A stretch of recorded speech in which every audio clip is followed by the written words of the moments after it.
You're a gambler, right? I was thinking about doing some gambling myself. You know, just a little bit of money. Maybe doubling it and doubling it several more times. Do you have any tips or ideas about sure things? There are 10 rules that you need to learn. Number 1, you need to play to win, but you also have to win to play. Boom, boom, boom, boom, boom, boom. It's the Everyone Gets a Trophy football podcast presented by the Yuppie Inzer. We're back. A lot of great feedback about our NFC East episode. If you haven't already, go back and listen to that. A lot of great content. We're going to talk slower, talk louder, but continue to bring you all that information.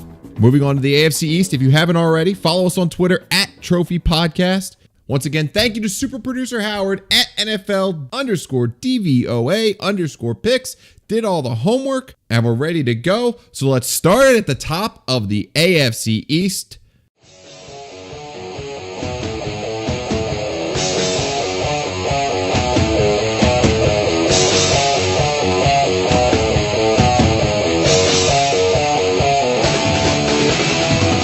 Kings of the AFC East, the New England Patriots, who in 2017 finished 13-3, made it all the way to the Super Bowl before they fell to the Philadelphia Eagles. Now we're moving into August here. We're almost hitting that, the Patriots dynasty is over news cycle. We saw it last year after the opening night game against the Chiefs. We saw Trent Dilfer a couple years ago historically bury the team that goes on to win the Super Bowl. We're going to get it again in 2018, still stemming from that Seth Wickersham story we saw last year, outlining all these issues between Belichick, Brady, Kraft.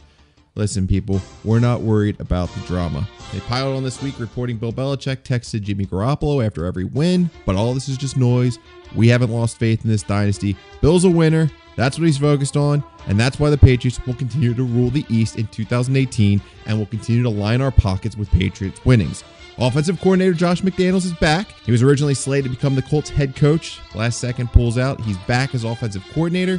They do not have a defensive coordinator this year. Bill Belichick's going to be serving as that de facto defensive coordinator with linebackers coach Brian Flores calling the plays. The last time we saw the Patriots do this was back in 2011, where, fun fact, they also didn't even have an offensive coordinator. It wasn't an issue then. They went 13-3 before they lost in the Super Bowl to the Giants. Tom Brady enters his age 41 season, and he looks like he's going to play into his 60s. Coming off a Super Bowl performance, he was good enough to still throw for 503 yards. Not really worried about the age there. They didn't draft a quarterback in the early rounds as many expected. Ultimately settled for LSU quarterback Danny Etling in the 7th round to back up Brian Hoyer and sit in that quarterback room learning. I'm sure this time around Tom will be a little bit nicer to back up quarterback Danny Etling than he was that old friend Jimmy Garoppolo. Speaking of draft picks, the Patriots only had a single draft pick in the top 50 picks from 2015 to 2017. This year, after trading Brandon Cooks to the Rams, they found themselves with 2 first-round picks in the first round and made the most of both. Starting with Sony Michel, the Patriots drafted Sony Michel, the 31st pick out of Georgia. He had a monster performance in the Rose Bowl. We watched him in the college football playoffs. You heard his name often. Taking a running back this early suggests that the running back by committee approach we've seen in the last couple of years with the Patriots may be a thing of the past and potentially maybe a Corey Dillon type role we saw in 2004 to 2006. However, if the fumbling issues that plagued Sony Michel's career at Georgia rear their ugly head in the NFL, we could see Bill turn to a sleuth of other running backs under contract, including Rex Burkhead. Deion Lewis is gone, but the Patriots still do have Super Bowl 51 hero James White, who's good at pass protecting and also good at slipping out in the passing game. They snuck in signing Jeremy Hill from the Bengals, maybe their goal line back. We'll see what kind of recipe of running backs Bill puts together in the preseason and into the regular season. Julian Edelman comes off an ACL injury. He's going to need to fill that void left by Brandon Cooks being traded to the Rams. Cooks was a key piece to the vertical passing game as a deep threat. We may see more of a short-throwing Tom Brady like we saw before Cooks joined the team. Malcolm Mitchell out there, is his knee okay? Might he get traded? We'll see how that plays out. The Pats did add Jordan Matthews coming over from the Buffalo Bills. Maybe the Patriot way brings the best out of Jordan like we saw early in his Eagles career. Couple other names to look out for: Cordero Patterson, Philip Dorsett, Kenny Britt. All potential deep threats for guys on the Patriots. We saw Kenny Britt have a 1,000-yard receiving year under Jeff Fisher, but we know Bill will penalize guys who lack the effort, something that we heard often about Kenny Britt. Maybe one of these guys each week will pop in there. We know that Bill likes to get the right guy on the field for a particular matchup. Maybe one of these guys emerges as the deep threat in 2018. Patriots also drafted a wide receiver, Braxton Berrios, out of the University of Miami. 2018, glorified kick returner, glorified punt returner, only 5'9", 184 pounds. Maybe he grows into being the next Julian Edelman. We'll see. Who else does Tom have to throw to? A guy named Gronk. But guess what? We're not talking about him. You know about Gronk. When he's healthy, he's unstoppable. Except for maybe Eric Berry, but we'll talk about that in week 6. On to the offensive line. Pro Football Focus has this year's offensive line ranked at number 11. Nate Solder is gone after an injury-riddled season. In 2017, Tom Brady saw more pressures ever, and now that he's in his 40s, it's even more important to protect Tom, so the Patriots drafted Isaiah Wynn with the 23rd overall pick they got from the Rams. The issue here is he's only 6'3". He was drafted as a, quote, tackle, but he played guard during OTAs. Trent Brown comes over from the 49ers, but he's making the switch from right tackle to left tackle. He graded out 79.3, which was above average, but if you want to know how uncomfortable it could be to switch from right to left tackle, go back and listen to that NFC East preview where we compare switching to wiping your ass with your left hand. Center David Andrews above average, right guard Shaq Mason above average, right tackle Marcus Cannon above average, maybe even a little bit average. It's not terrible, and we've seen Tom over the years recognize defenses and set the protections when he gets to the line, so a lot of above average on that line hopefully keeps him vertical in 2018. Moving over to the defensive side of the ball, the defensive line struggled in 2017. They were 31st in rush defense. They shored it up with signing Danny Shelton, who was a 2-down defensive tackle and great versus the run last year. The Browns defense ranked high against the rush, in large part due to Shelton. In terms of pass rushers, they have Trey Flowers, who's coming off a big year, one of the lone bright spots on the defensive line as an individual.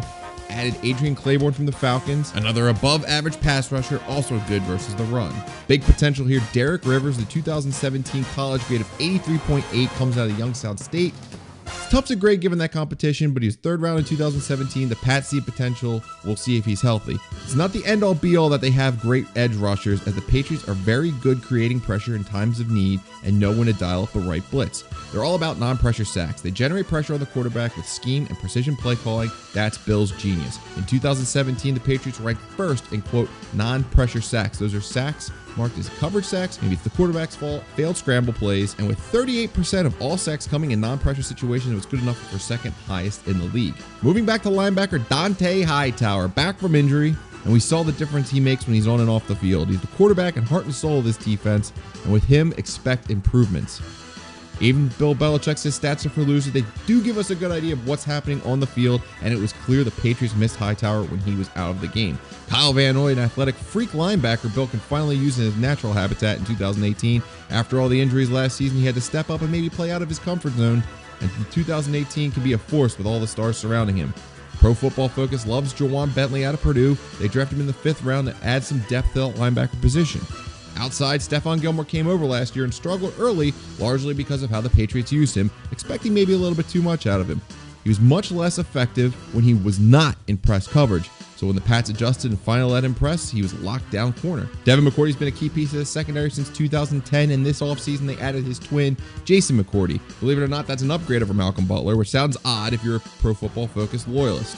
He graded out high, but he had his flaws. Bill knew that and ultimately gave up on him in the Super Bowl. For all those wearing those tinfoil hats out there thinking that Bill intentionally tried to hurt his team, we've seen it every single position group.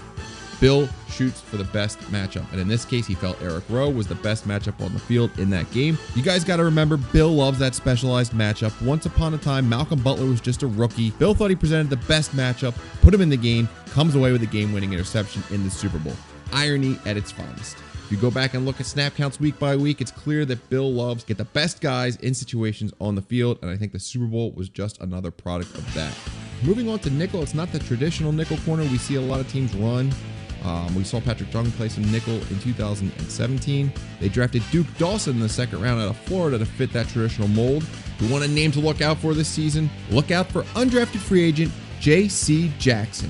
Ran with the first team in OTAs. He's a former 4-star recruit who ran a 4.46 40. After getting in trouble with Florida, he finished his college career at Maryland. Patriots got him undrafted, free. Let him run with the first team guys in the OTAs. Big name here potentially in 2018. At safety, the Patriots do things a little bit differently, playing 3 safeties at a time: Deron Harmon, Devin McCourty, Patrick Chung. McCourty's been around, like I said, since 2010, playing in his contract year, but he's with his twin brother, so I don't expect much to drop off there. Harmon, who plays more like a, quote, dime safety, still plays like he's a starter. And Patrick Chung is a guy you see often in the box, plays great versus tight ends. Solid safety play there. Moving on to the over-unders, the line is set at 10.5, and I believe this is a simple over. We have them projected to go 13-3. Easy schedule. You get the AFC East team 6 times. I think the Patriots have every opportunity to get back to the Super Bowl, and maybe Tom Brady goes out on top like Peyton Manning did a couple of years back. 13-3 is what we have. Do your job. On to the next one.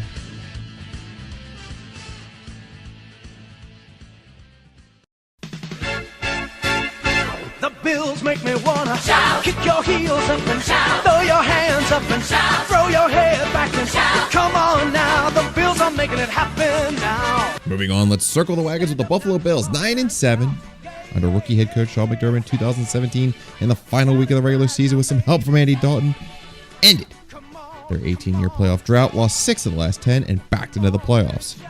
Buffalo Bills are the NFL's version of trusting the process. It's kind of gone upside down. General manager Brandon Beane has channeled his inner Billy Beane and played Moneyball in 2017. The Bills won tight games, winning the turnover battle in a +9 rate, and went 6-2 in those one-score games, large part due to Tyrod Taylor protecting the ball and playing tough against good teams, leading to wins in 2017. Are the Bills rebuilding going forward? The average age, 27.3, is the second oldest in the league. Back to Tyrod Taylor real quick, second only to Tom Brady from 2015 to 2017 in interception rate, but they moved on. Traded Tyrod Taylor to the Browns for a 3rd-round pick. Still have Nathan Peterman sitting around there, who had that historical Week 11 last year against the Chargers, going 6 for 14 with 5 interceptions in the first half alone. Bills added A.J. McCarron from the Bengals and moved up in the draft to select Josh Allen with the 7th pick out of Wyoming. Moving on from a conservative quarterback to a potentially rookie quarterback in Josh Allen, looking at the average rookie interception rate, 2.95%, more than double Tyrod Taylor. In the 2017 draft, we saw Beane pass on Deshaun Watson, pass on Pat Mahomes, add a first rounder for 2018, then use that to move up and draft Josh Allen out of Wyoming. He looks the part, has the body, has the arm, but all signs point to him being a bust. Football Outsiders Q-base rating used to predict NFL careers of rookies, -90 Q-base rating, which equals out to about a 65% chance of being a bust.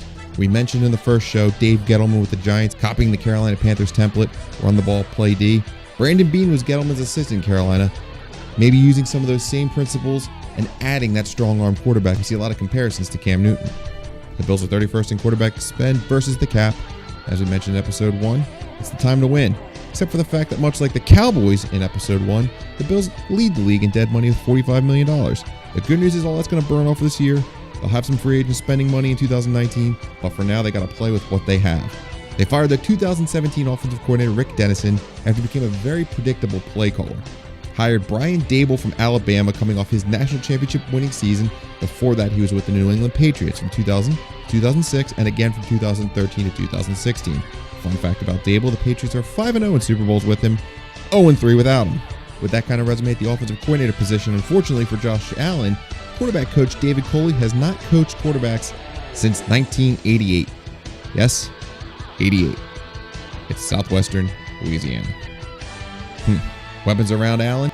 Shady McCoy enters his year 30 season, and he could be kicked out of the league at any minute. The Bills heavily relied on Shady in 2017, but we saw the production drop off with his age. He's backed up by journeyman running backs Chris Ivory, Travaris Cadet, and Marcus Murphy. If McCoy breaks down or gets suspended, Bills are in trouble. Out wide, they got Kelvin Benjamin, who they acquired last year from the Panthers, a guy who hasn't been fast since 2014. Signed Jeremy Curley to man the slot, who had a decent year with the Jets. Zay Jones is on the other side, coming off one of the worst rookie seasons ever, and followed that up with an eventful offseason. Drafted Austin Powell, drafted Ray McLeod. Overall, the receivers are not close to the talent A.J. McCarron had in Cincinnati. So if the Bills turn to McCarron early in the season, he's going to feel a little bit out of place. And if Josh Allen does find himself starting games, he'll have a hell of a time with all these weapons. Additionally, the offensive line is in flux. They've lost 3 of their best linemen from last season. Cordy Glenn was traded. Eric Wood, the center, retired. And their best offensive lineman and run blocker, Richie Incognito, he also retired. Going into 2018, Pro Football Focus rated it the number 29 offensive line. Deion Dawkins had above average rookie year. He's moving over to left tackle. Overall, the offense is too reliant on Shady, so if he declines or gets suspended, they're going to struggle. The key to success in 2017 is not turning the ball over, so when you turn the keys over to A.J. McCarron and Josh Allen to run the offense, you gotta hope they're a game manager if the Bills want to see any kind of success in 2018. Moving over to defense, a lot of older guys, but a lot of newer guys with promise. Kyle Williams is back, 35 years old though, so expect a drop of production in that position. He's been dominating for a decade. The Bills also added Star Lotulelei from Carolina. Can he match the production he had early on in his career when the Bills head coach Sean McDermott was Lotulelei's defensive coordinator in Carolina? We'll see. They also drafted Harrison Phillips out of Stanford in the 3rd round at defensive tackle. He rated okay at run defense. Adolphus Washington available at defensive tackle. Not much depth at this position. Pass rush, Pro Football Focus rated them 31st overall going into 2018. Jerry Hughes returns at the bright spot. They added Trent Murphy coming off injury. Former first rounder Shaq Wilson hasn't lived up to that first round expectation. He actually made a cut by week 1. At linebacker, Matt Milano's back. Played well at weak side linebacker. Lorenzo Alexander found his niche. First round pick, Tremaine Edmonds is only 20 years old. Huge promise out of Virginia Tech, has the size and tools to be a dominant Mike linebacker. The question is, can he make the impact this Bills defense so desperately needs? Continue to monitor that through the preseason and into the regular season. In the secondary, this is where it gets good. 2 stud safeties, Micah Hyde, Jordan Poyer, both coming off career years. Hyde's a ball hawk. 2017 Pro Football Focus graded him at 87.2, very good grade. Poyer compliments him at 87.6. They also signed Vontae Davis, who was solid when he could stay on the field. Tre'Davious White coming off a fantastic rookie year. 3rd best cornerback in 2017, 91.6 grade at Pro Football Focus. It's a shame we didn't hear more about Tre'Davious White last season. Marcus Lattimore obviously had such a great rookie year. Tre'Davious White is just as good as Marcus Lattimore. Another lockdown corner in the making. The nickel corner's up for grabs this year. Teron Johnson coming out of Weber State. They signed Philip Gaines from Kansas City. Also added Braylon Borders from Oakland. Not much tape there. If Vontae Davis can stay healthy and play his best, we're talking about a top 5 defensive backfield and a bright spot on a not so bright squad. The over-under set at 6. We're going to shoot for the under. Things went well in 2017. Those same things I don't expect to go well this year. The defense is good, if not better, but the offense is going to struggle. It's going to be tough to watch. Should be interesting to see when Josh Allen can take over and if he can prove the bust predictors wrong. Hopefully it doesn't take the Bills another decade to return to the playoffs. Since 1991, the average number of teams returning to the playoffs is right around 6. So about half the field changes each and every year. We expect the Bills to be one of those teams who did not make it back for a 2nd straight year. We got the Bills at 4-12 in 2018. Moving on.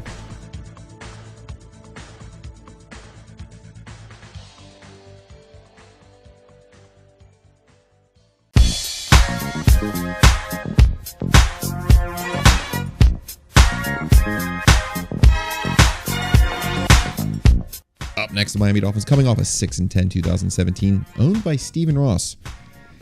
Didn't know that before his national anthem spiel. He's usually a hands-off owner who allows general manager Mike Tannenbaum do whatever he pleases, all those head-scratching trades. You may remember that's the same Mike Tannenbaum traded up for Mark Sanchez, traded up for Tim Tebow. You wonder why he got fired from the Jets? Maybe that had something to do with it. Dolphins coming off a year of bad luck, 3rd most injured team in 2017, coming off a season in which in 2016 they were the 5th most injured, headlined by Ryan Tannehill. Going next level, the Miami Dolphins turnover margin 2017, -14, went 0-9 in games they lost the turnover battle. Better health could mean better players on the field, improving the turnover battle and overall record. Team was also ravaged by schedule. Week 1, their game was delayed by the hurricane, which meant they played 16 straight games without a bye. During that stretch, they also traveled to London, which of course meant they had to come back home the next week and play another game without a bye.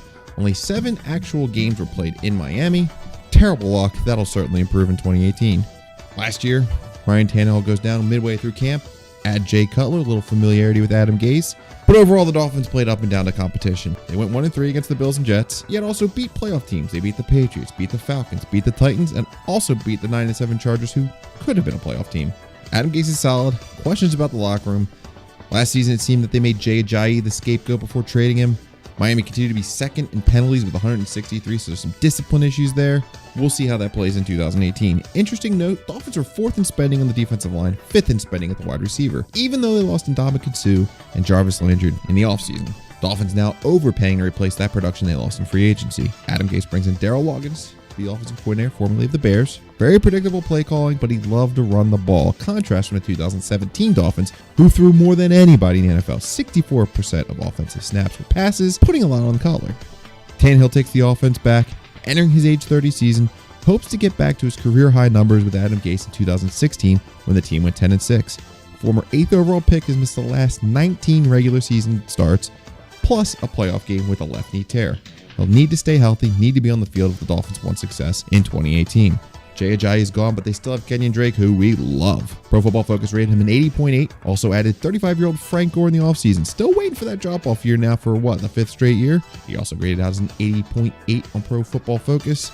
They drafted Kalen Ballage, who has blazing speed, likely make an impact on special teams. Outside, they need to replace target monster Jarvis Landry. A lot of short routes, high catch rate, never really had many yards after the catch. He's out of the picture, replaced by Danny Amendola and Albert Wilson from Kansas City.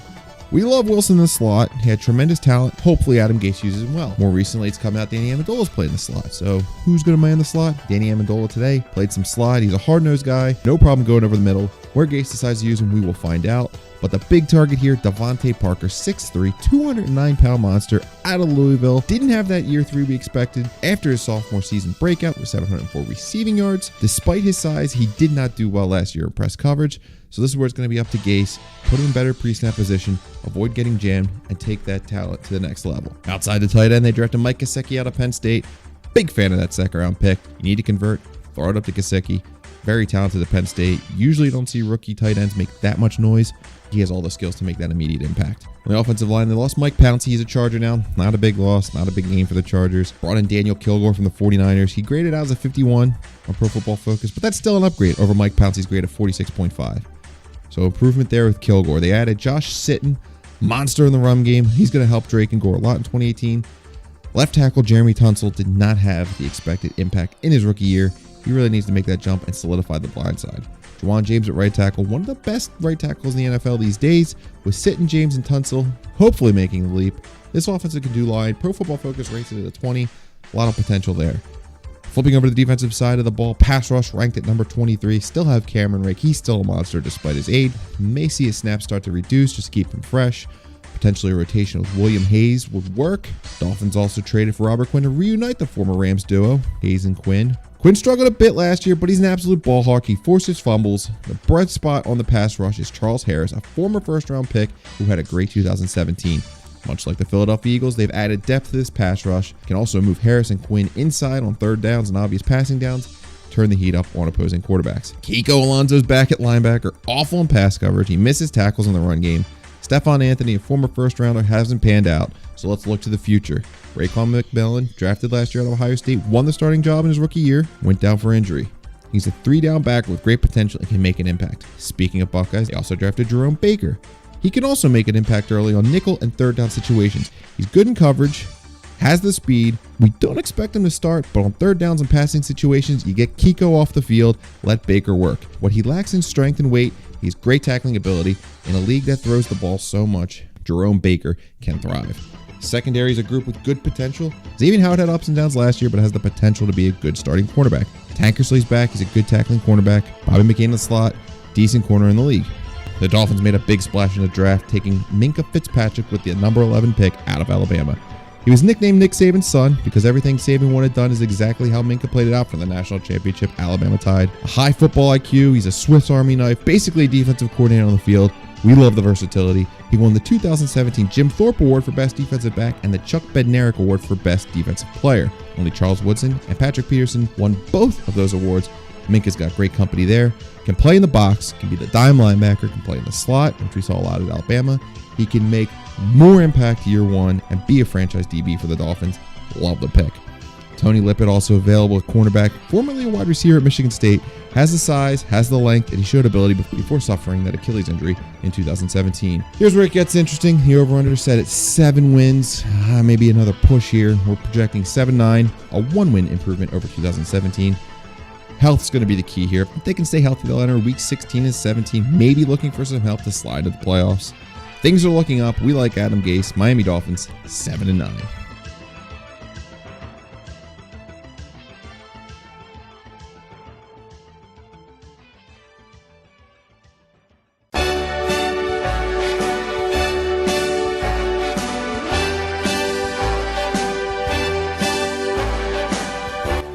Finally, we have the New York Jets, led by Todd Bowles, who seems to have the players' respect we saw in 2017. They played hard for him, start to finish.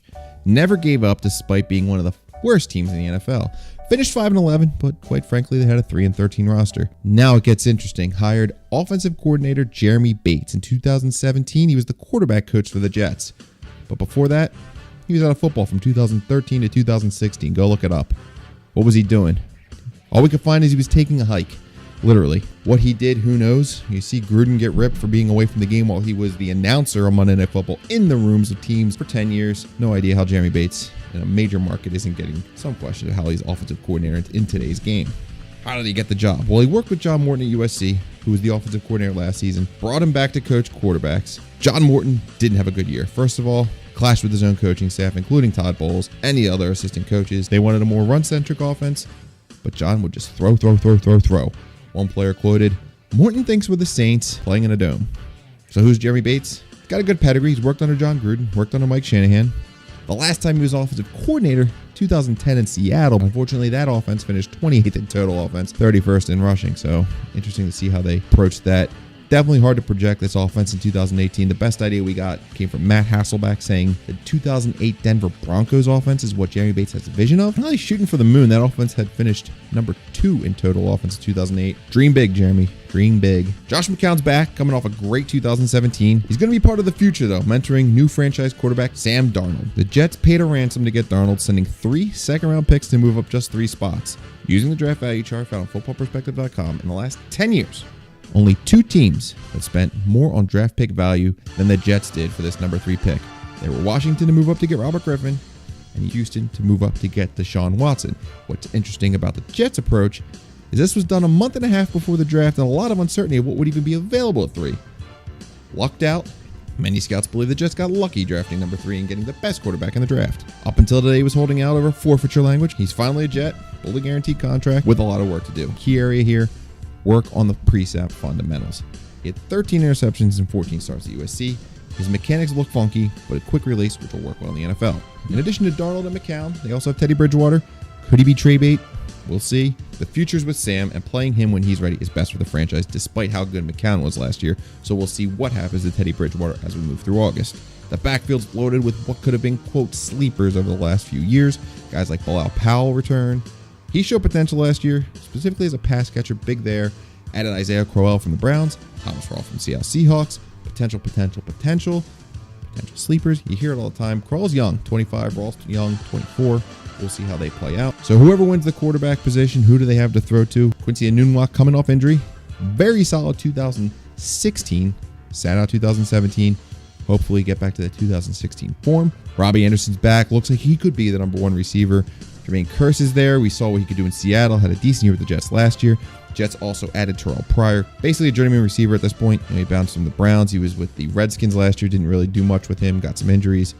Boom. Now he's a Jet. Jets have been searching for that tight end position for a long time. Thought they found their guy in Austin Seferian-Jenkins. He's gone now. Signed Walford from the Raiders, who's going to see a bulk of the catches. Still below average. Picked up some options in the draft. 2-time Mackey Award finalist Jordan Leggett out of Clemson. Christopher Herndon out of the U. Herndon was one of the best run-blocking tight ends. Earned a lot of praise from tight end coach Jimmy Johnson. Quote, one of the best tight ends coming out of the draft in terms of in-line blocking. That's going to be big. The offensive line's going to need all the help it can get.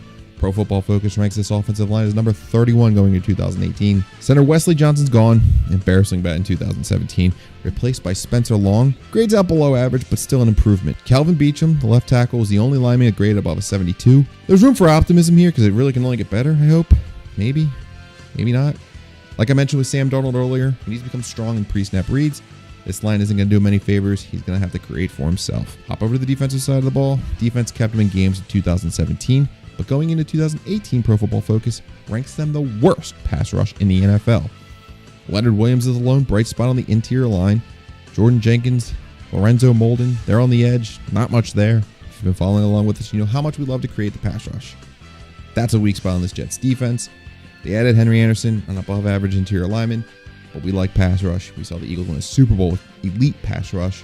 We'll see how that develops in 2018. Inside linebacker Darren Lee looks like a bust at the linebacker position.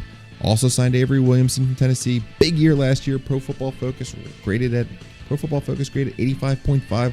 Good for top 10 inside linebacker. Huge get for the Jets. The good news for the Jets this offseason, they had some money to spend, which is the case. They also added Tremaine Johnson at cornerback. Pro Football Focus graded Johnson as average. But if you look at his quarterback rating, it's pretty good for a guy who gets thrown to that much. Could be a nice little steal. Opposite of Johnson, Morris Claiborne, another guy who struggled in 2017. Nickel Buster Skrine returns to the position he found so much success on early in his career. Also drafted Perry Nickerson out of Tulane in the 6th round. Pro Football Focus suggested could be a steal. Best part about the Jets? This safety duo. We're talking Jamal Adams, Marcus May. Looks like they locked down the secondary for the next decade. Jamal Adams, awesome in 2017. More of an inside-the-box defender, but he can play around the field, and he did. Played deep, played corner, played nickel. Worth a top 10 pick. Marcus May didn't have the breakout performance Adams did. May showed tons of potential. More of a coverage guy. He had his rookie struggles like you see often. He could grow into a Pro Bowler. Hell of a future back there, as long as they stay healthy in the Jets secondary. The over-under, 6.5. We're projecting 6-10. Certainly not ideal for Jets fans. Got Darnold, your franchise quarterback. I think this year's going to be about giving him as many reps as possible, aiding in his development. A lot of people say he may be the best quarterback in the draft. Let him get out there, let him practice. Let's see what happens. Hopefully, if he gets out there, that offensive line doesn't get him maimed. Jets, 6-10. So that's it for the AFC East. We're moving on to the NFC North next. If you're not already doing so, join the conversation on Twitter at Trophy Podcast at the Uppy Yinzer. Once again, thank you to special super producer Howard at NFL_DVOA_picks. Subscribe on iTunes, rate us 5 stars. If you're listening on YouTube, subscribe, turn the alerts on. We'll be back with the NFC North next. Until next time, folks, have a day.